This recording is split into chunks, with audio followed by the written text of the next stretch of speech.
காலும் பொறுத்தருளும் செல்வக்குமரன் பொய்யான மயிலேறும் காட்சி எழியாவும் ஒளி வீசும் தெய்வாம்சமே பொய்யான என் வாழ்க்கை புவி மீது நிலையாக அருள் செய்ய வர வேணுமே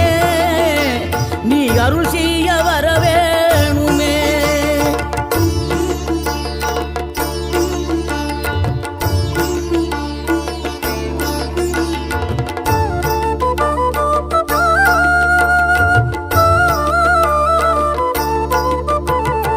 இகழ்தலையும் புகழ்தலையும் ஒரு முகமாய் கருதும்படி செவி உரைத்த முத்து குமரன்